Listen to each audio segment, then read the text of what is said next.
नमस्कार, आपके साथ हूं मैं खुशबू मनोरमा मिश्रा और आप देख रहे हैं India news. Lockdown in India, ऐसा हम क्यों कह रहे हैं? क्या भारत में एक बार फिर से लॉकडाउन लगने वाला है?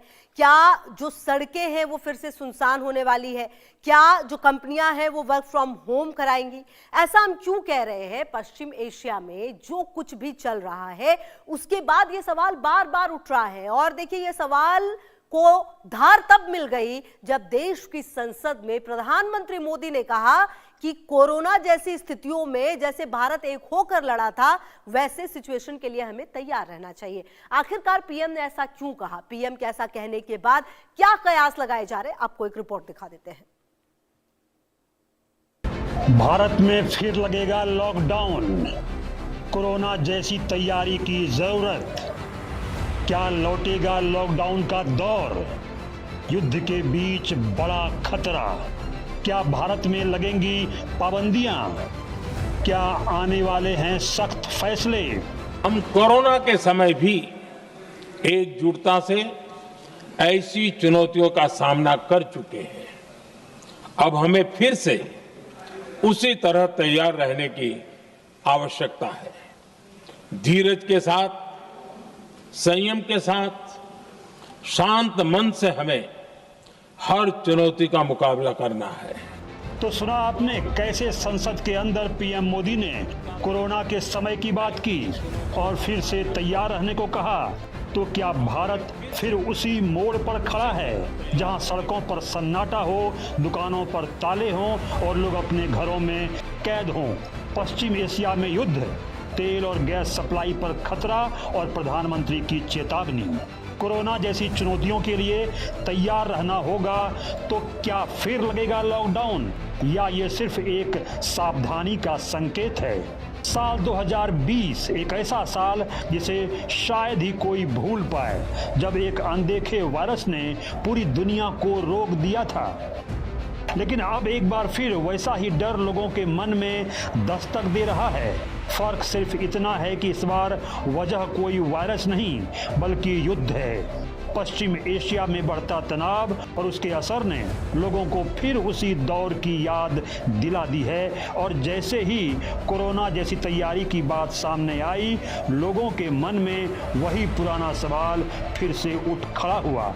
क्या भारत एक बार फिर लॉकडाउन की ओर बढ़ रहा है? लगातार चल रहा युद्ध अरबों रुपये बर्बाद कर रहा है। पूरी दुनिया में 1.1 करोड़ बैरल प्रतिदिन तेल का नुकसान हो रहा है। 1970 के बाद से इस तरह का सबसे बड़ा नुकसान हुआ है। लोकसभा में पीएम मोदी ने ऐसे संकट की ओर इशारा किया। युद्ध के कारण लंबे समय तक असर रहने की आशंका है।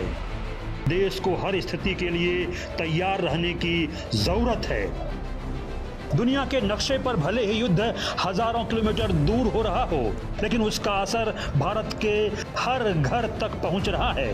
पश्चिम एशिया में बढ़ते संघर्ष ने तेल और गैस की सप्लाई पर सीधा असर डाल दिया है। स्ट्रेट ऑफ हॉर्मुज, जहां से भारत की करीब आधी ऊर्जा जरूरतें पूरी होती थी, अब संकट के साए में है। यही वजह है कि देश के कई हिस्सों में एलपीजी सिलेंडर के लिए लंबी लंबी कतारें देखने को मिली हैं। पेट्रोल पंप पर सैलाब है। लोगों के मन में डर है कि कहीं जरूरी चीजों की कमी न हो जाए, कहीं हालात अचानक बिगड़ न जाएं और कहीं फिर से वही दौर न लौट आए जब हर चीज के लिए जद्दोजहद करनी पड़ती थी। सोशल मीडिया पर अफवाहें तेजी से फैल रही हैं। कोई कह रहा है लॉकडाउन लगने वाला है, तो कोई दावा कर रहा है कि सप्लाई पूरी तरह ठप हो जाएगी। लेकिन इन डर और अफवाहों के बीच सबसे बड़ा सवाल यही है, क्या सच में हालात इतने गंभीर हो चुके हैं या फिर से सिर्फ एक आशंका है जो लोगों के मन में घर कर रही है। इसी बीच लोकसभा में प्रधानमंत्री नरेंद्र मोदी का बयान सामने आता है और चर्चा का केंद्र बन जाता है। प्रधानमंत्री कहते हैं, देश को कोरोना जैसी चुनौतियों के लिए तैयार रहना होगा। बस यही एक लाइन लोगों के मन में कई सवाल खड़े कर देती है। क्या इसका मतलब ये है कि हालात बेहद गंभीर हैं? क्या सरकार किसी बड़े फैसले की तैयारी में है क्या एक बार फिर लोगों को अपने घरों में सीमित रहना पड़ सकता है? दरअसल कोरोना जैसी तैयारी का मतलब सिर्फ लॉकडाउन नहीं होता, बल्कि इसका मतलब होता है सतर्कता, संयम और एकजुटता। लेकिन जब यही बात बिना पूरे संदर्भ के सोशल मीडिया पर फैलती है तो उसका असर डर के रूप में सामने आता है। लोग गूगल पर लॉकडाउन इन इंडिया सर्च करने लगते हैं, परिवारों में चर्चा शुरू हो जाती है और हर कोई यही जानना चाहता है क्या आने वाले दिनों में उनकी जिंदगी फिर से बदलने वाली है। सबसे पहले ये भी जान लेते हैं कि कई देशों में एनर्जी इमरजेंसी लग गई है। उन देशों को जान लेते हैं। फिलीपींस, सरकारी दफ्तरों में हफ्ते में 4 दिन काम, गैर जरूरी ट्रैवल पर पाबंदी, देश भर में एनर्जी सेविंग प्रोटोकॉल लागू, करीब 45 दिन का फ्यूल स्टॉक उपलब्ध। श्रीलंका की बात करें तो कुछ सेक्टरों में पब्लिक छुट्टियां अनिवार्य, बिजली और ईंधन बचाने की कोशिश। बांग्लादेश की बात करें, ये तो बात हो गई बाकी देशों की। अब बात भारत की करें तो फिलहाल भारत में लॉकडाउन जैसी कोई स्थिति नहीं है। ये संकट कोरोना से बिल्कुल अलग है। उस समय खतरा एक महामारी का था जो तेजी से फैल रही थी, लेकिन इस बार चुनौती सप्लाई और संसाधनों की है, जिससे निपटने के तरीके भी अलग हैं। सरकार ने पहले ही अपनी रणनीति पर काम करना शुरू कर दिया है। भारत अब सिर्फ खाड़ी देशों पर निर्भर नहीं है, बल्कि 41 देशों से तेल और गैस आयात कर रहा है। भारत की क्या तैयारी है, ये भी जान लेते हैं। हॉर्मुज रूट से करीब 50% तेल गैस सप्लाई प्रभावित, एलपीजी सिलेंडर के लिए लंबी लाइनें, सप्लाई पर असर साफ दिखाई दे रहा है। इंडस्ट्रियल गैस सप्लाई में कटौती, एलपीजी प्रोडक्शन बढ़ाया गया। अब 27 से बढ़कर 41 देशों से तेल गैस आयात, सप्लाई के नए विकल्प तैयार। 53 लाख मीट्रिक टन से ज्यादा स्ट्रेटेजिक पेट्रोलियम रिजर्व, अतिरिक्त 65 लाख मीट्रिक टन पर काम जारी। पिछले 11 साल में रिफाइनिंग क्षमता में बड़ा इजाफा। साफ है कि सरकार इस चुनौती से निपटने के लिए पहले से ही तैयारियों में जुटी है, यानी डरने की नहीं बल्कि समझदारी से हालात को देखने की जरूरत है। अगर युद्ध से हालात बिगड़े तो क्या बदलाव हो सकते हैं? फिलहाल लॉकडाउन जैसे हालात नहीं, युद्ध लंबा खींचा तो स्थिति गंभीर हो सकती है। पीएम मोदी तैयार रहने की अपील कर चुके हैं। हालात बिगड़े तो वर्क फ्रॉम होम को बढ़ावा, इलेक्ट्रिक वाहनों पर जोर, सोलर एनर्जी और इंडक्शन चूल्हे का इस्तेमाल बढ़ाना, कालाबाजारी पर सख्त कार्रवाई। तो क्या भारत में फिर लगेगा लॉकडाउन? इसका जवाब फिलहाल नहीं है, लेकिन इसका मतलब ये भी नहीं कि खतरा पूरी तरह टल गया है। अगर पश्चिम एशिया का युद्ध लंबा खींचता है तो इसका असर और गहरा हो सकता है। हालांकि इस बार हालात अलग हैं, सरकार के पास अनुभव है, संसाधन है और सबसे बड़ी बात लोगों में जागरूकता है। ऐसे में पूर्ण लॉकडाउन की संभावना बेहद कम है, लेकिन कुछ सख्त कदम जरूर उठाए जा सकते हैं, जैसे वर्क फ्रॉम होम को बढ़ावा देना या ऊर्जा के वैकल्पिक साधनों पर जोर देना।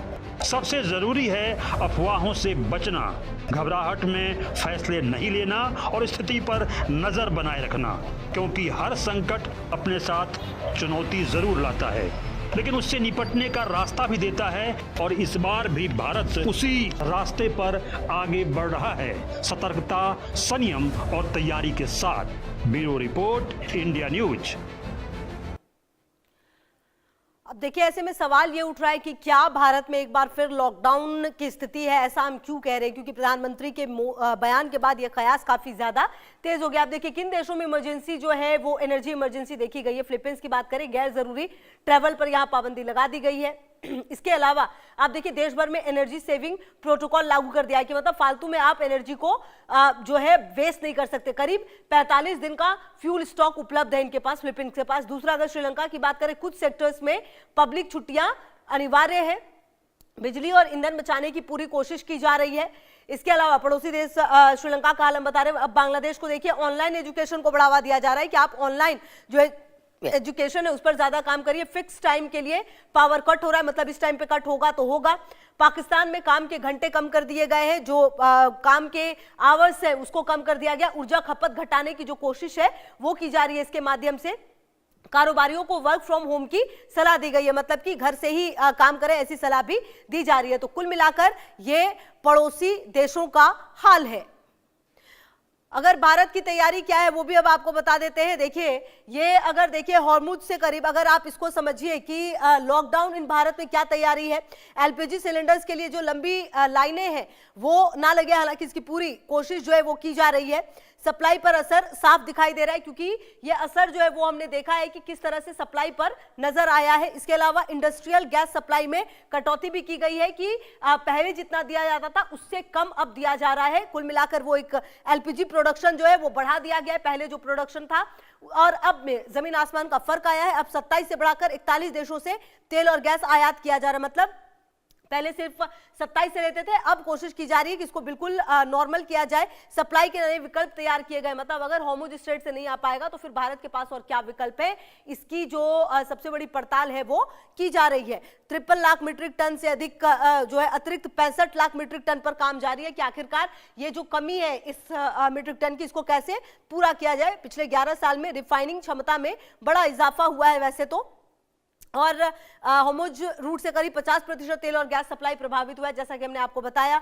ऐसे में अगर ये युद्ध और लंबा चलेगा तो अब देखना होगा एलपीजी सिलेंडर्स के लिए जो लंबी लाइन है वो किस तरह छोटी की जाएगी। तो कुल मिलाकर सवाल ये उठता है कि क्या भारत में लॉकडाउन लगेगा। देखिए, फिलहाल लॉकडाउन जैसे हालात नहीं है, लेकिन अगर युद्ध लंबा खिंचा तो स्थिति गंभीर हो सकती है, ये भी कहा जा सकता है।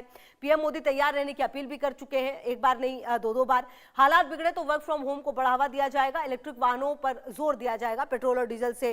फिलहाल देखिए लॉकडाउन जैसे हालात नहीं है, लेकिन युद्ध अगर लंबा खिंचा तो स्थिति गंभीर हो सकती है, इसमें भी कोई दो मत नहीं है। इसके अलावा पीएम मोदी ने तैयार रहने की अपील की है कि पूरा देश जैसे कोरोना में एक साथ था वैसे ही पूरे भारत को एक साथ आना पड़ेगा, टीम इंडिया को एक साथ आना पड़ेगा। हालात बिगड़े तो वर्क फ्रॉम होम को बढ़ावा दिया जा सकता है, मतलब कि जो काम घर रहते हो सकता है उस काम को वर्क फ्रॉम होम करने की कोशिश की जाएगी। इलेक्ट्रिक वाहनों पर जोर है, पेट्रोल और डीजल बचाने के लिए कोशिश की जाएगी। इसके अलावा सोलर एनर्जी और इंडक्शन चूल्हे को भी जो इस्तेमाल है वो बढ़ावा दिया जाएगा इसे। वैसे आपको बताया इंडक्शन की काफी ज्यादा बिक्री जो है पिछले दिनों देखी भी गई है। कालाबाजारी पर सख्त कार्रवाई ये बहुत ज्यादा जरूरी है। कुछ लोग कालाबाजारी करते हैं और जो देश में क्योस की एक तरह से स्थिति है वो कोशिश करते हैं बढ़ाने की, तो वो ना हो उसकी पूरी कोशिश जो है वो की जाएगी। फिलहाल तो सवाल ये उठने लगा है कि क्या भारत में लॉकडाउन लगेगा, क्योंकि पीएम मोदी ने जिस तरीके से कहा लोकसभा और राज्यसभा में कि हालात बहुत ज्यादा खराब हैं और अगर यही स्थिति रही तो हमें तैयार रहना होगा, हमें मिलकर लड़ना होगा, ये तमाम बातें कही गई हैं। तो अब देखना यह है कि आने वाले समय में इसका क्या असर देखना होगा। और इस पर ओवैसी असदुद्दीन ओवैसी